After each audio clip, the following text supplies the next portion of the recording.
Lemoning the sole fillets in the kitchen, Corrine hears her husband's voice louder than the rest, perhaps because it is louder, or because she's especially attuned to it. The voice now approaching from the hall directed back into the living room but moving toward her. "I like the old version better." Russell didn't talk, he boomed. "Old version of what?"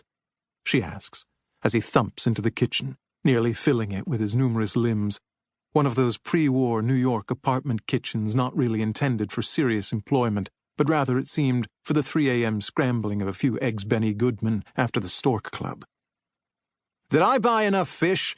he asks, replenishing her wine-glass on the counter as he peers over her lightly freckled shoulder at the stove, and then surreptitiously down the front of her dress. "Nice dress," he says. "Birthday girl?" "Thanks. Now you can complain about my hair." They often debated her hair before a party. He likes it down, which he thinks is sexy. She prefers to put it up.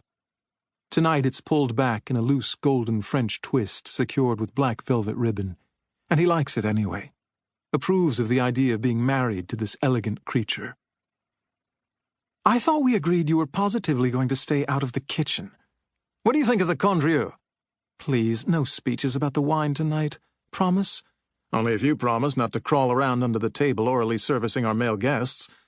Don't look at me that way. I know you. Just because you haven't done it yet doesn't mean you're not thinking about it."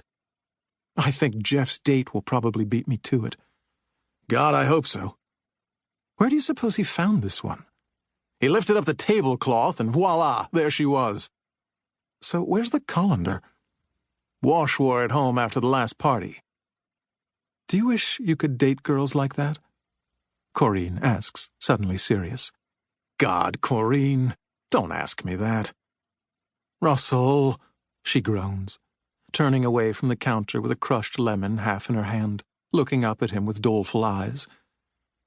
"I like the old version better," he says again, taking her in his arms.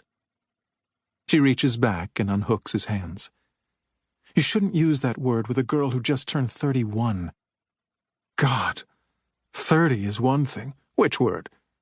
"The O word." "You're still my blonde bombshell." "A mere shell of my former bomb." He grabs her again. "Have I ever told you you look like the young Katharine Hepburn?" He has, of course. That's why it was important to say it again. Like all marriages of any duration, theirs has its ritual incantations. And Russell thought of his wife as embodying certain Kate-like virtues. The flinty beauty suggestive of a sinewy Anglo-Saxon bloodline. The faint smattering of freckles suggestive of a Celt in the woodpile. He is of Hibernian extraction himself, a fourth-generation County Cork Calloway by way of Boston and Detroit. "I was trying for Grace Kelly," she says.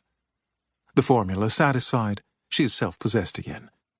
"Where the hell is Washington? I'm almost ready to serve." "You know Wash? Probably feeding the dog." 5 years ago, this bad boy shtick had more charm. So says the den mother of the bad Boy Scouts. "Is Jeff high?" "On what?" "That's what I'd like to know." "He's fine."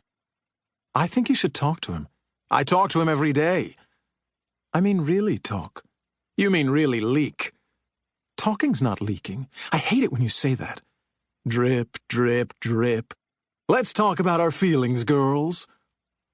Wielding the wine bottle like a microphone, he croons, "Feelings. Whoa, whoa, whoa, feelings." "You're so sensitive, Russell." "It's my curse.